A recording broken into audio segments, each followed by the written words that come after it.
আমাদের এই সম্পর্ক এই সমাজ মায়না নিবে না। আমি তোমার হারাইতে চাই না ময়না।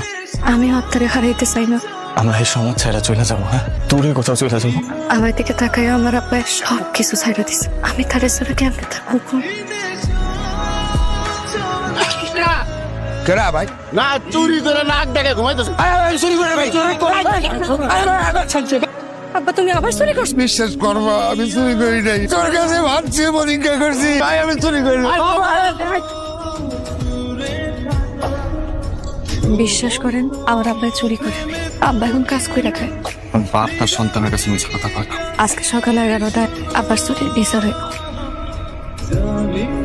মাঝে মাঝে চুরি চামারি করছে, একটু বকা জকা দিয়ে আমার দূর দিয়া ছেড়ে দিছি, কিন্তু চুরি থামায় না। এই কি করছে ক?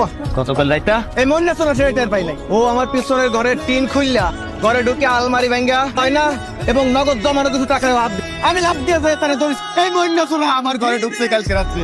এই মন্দির মিথ্যা কথা ওদের মুখটা ভেঙে দেওয়া দরকার।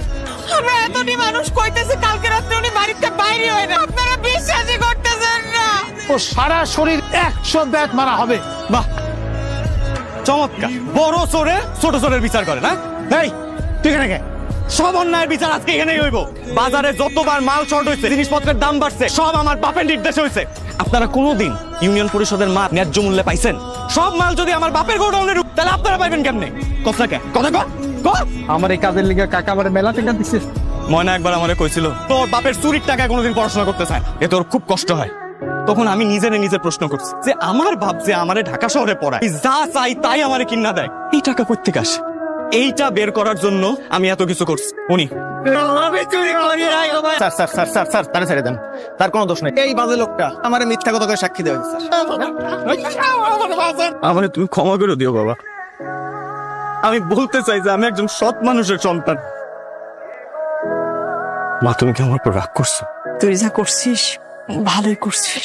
তুই ময়নারে অনেক পছন্দ করিস না, আমার কইলেই পারতি। বাপ দোষ করছে, মেয়ে তো কোনো দোষ করে নাই। মেয়েটার আমার খুব পছন্দ, আর মায়ের লাগে আমি কথা খুব। অবশেষে পূর্ণতা পেল রাতুল আর ময়নার ভালোবাসা। প্রকৃত ভালোবাসায় কোনো উঁচু নিচু ভেদাভেদ থাকে না, ভেদাভেদ থাকে আমাদের মস্তিষ্কে।